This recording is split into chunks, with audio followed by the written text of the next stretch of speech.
Well, let me begin by warmly congratulating Rajiv Malhotra for what I would call a courageous move. I think the process of corrosive questioning of certain legacies which continue to overshadow us even today needs to be done. Needs to be done not as xenophobia, not as chauvinism, but in a reasoned, researched, calm, contemplative counter. The problem today in many discourses is that you have views, but they don't become chiseled points of view because not enough thought has gone behind. So we are proverbially an argumentative nation, but very often it's a lot of surface noise, whereas actually our civilization is known for maulik soch, the power of thought, the power of deep, still, concentrated energy of thought. And that must come back again, because a certain process has happened. Rajiv's book represents the questioning of a certain process which is part of history. And that process began when colonialism began. This is not about the acrimony of history. We are not going back to retell history, but we must acknowledge the consequences of history in order to understand ourselves better today. The project of colonialism is not about the physical subjugation of people. The primary purpose of the project of colonialism is the colonization of your mind. The rulers need to make a case for their rule by which they must prove the superiority of their civilization and the relative or absolute inferiority of yours. It's a process, and it is stark. This is not speculative history. If you look at the phases of colonization, there was a first phase which I call the honeymoon phase, where there was a somewhat more benevolent discovery of Indian culture, where the Asia Society was set up and people discovered the Sanskrit classics, etc. But it was very soon overtaken by a new evangelism which was convinced about the superiority of Western civilization and its corollary that therefore they were ordained to rule an inherently inferior civilization. But the interesting thing is that this institutional and organized bias was internalized by the ruled. Unless you understand that, it doesn't work. The ruled, the natives, were not only given this message, but over a period of time, through an institutional process, they actually internalized this bias. And therefore, this robust assertion of superiority on one part and this lack of opposition from the other created an asymmetry which is the foundational basis of Western universities, where a certain paradigm is asserted and the other party has been so trained, not so physically subjugated, but has been so mentally trained to accept it. As once Ghalib said, "Baat par wahan zuban katti hai, wo kahe aur suna kare koi." They speak and we listen. So that kind of syndrome became important, and Rajiv has given many very good examples. You don't have to necessarily agree with his point of view on all of them, but they are very good examples of the areas in which that difference exists and is valid. Let me give you a simple example of, for instance, Lord Krishna. Now, in the Hindu worldview, dharma, artha, kama, moksha. It's an exceptionally pragmatic worldview. And Vatsyayan in the Kama Sutra says, in the first chapter, that each of the first three pursued in proportion and none in exclusion leads automatically to the fourth, which is moksha. Dharma, artha, kama.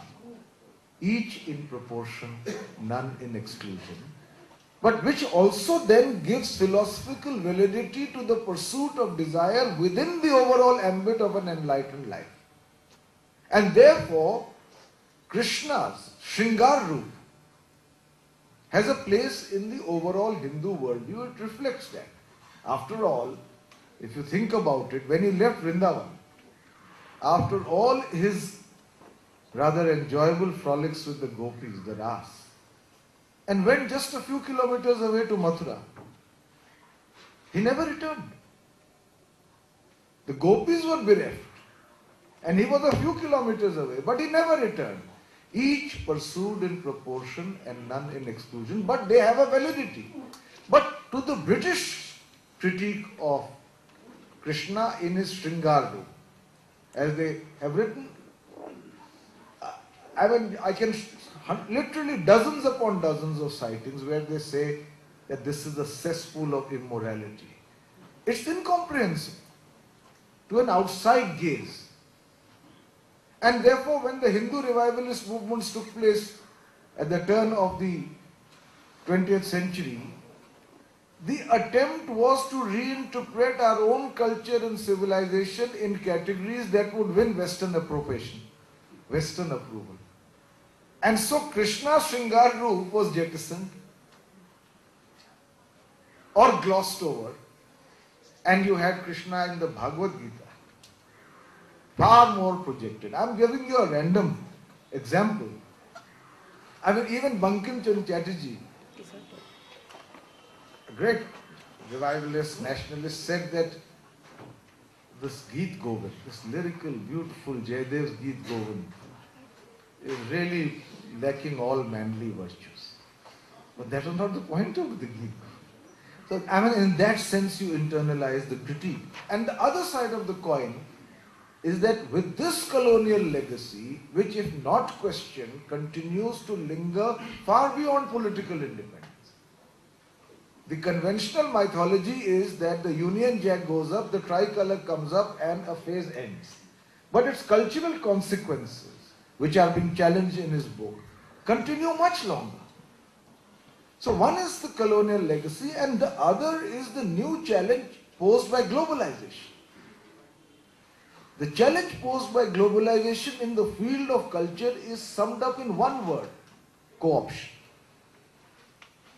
Co-option means that essentially you say the world has shrunk into a small village. We are all like each other. And therefore, it would be valid, but for two reasons. It's not a level playing field. Some civilizations have greater wherewithal in order to project their culture. And if you are not vigilant, or if you do not develop sufficiently your questioning ability, the chances of your being the deer and someone else being the tiger is very high. And especially ancient civilizations, therefore, need to be vigilant, because some of the themes that Rajiv has taken up, without a doubt, they reflect certain eternal verities which have not been given their due place in the attempt to accommodate them in some larger Western paradigm. And not enough questioning has gone into it. Because the eclectic frame of mind of, for instance, I'm talking now of Indian/Hindu only because I'm talking of a certain period of history. You can negate everything in order to assert the other. When Shankaracharya says, na me raga dvesh, na me mohalo, mado naiva me naiva matsarya bhava, na dharmo, na chartho, na kamo, na moksha, kuch bhi nahi. Whatever was asserted does not exist. What exists? Chidananda Rupa, Shivoham Shiva. Bliss awareness. So in the assertion of one, there is the complete negation of the other. And of course, we are all familiar. Ekam Satya. Vipraha Bahuda Vedanti. There is one truth, so many people say. So there is an eclectic frame of mind, and there's one issue. Professor Nandi is sitting here. Morality. The subjectivity and relativism on morality in our thought needs to be understood. You know, when Duryodhan died, the heavens rained down flowers on him. Bada veer yodha hai. Even Sita in the Ramayana, Kaikeyi in the Ramayana, is not guilty. Because according to the Ramayana, she was temporarily taken over as a result of the gods. Saraswati took over a mind in order to ensure that Ram goes on exile, in order that he kills the demons. There is no ultimate fault ascribed to anyone. Everything has a certain relativism to it. And there is no absolute ego also.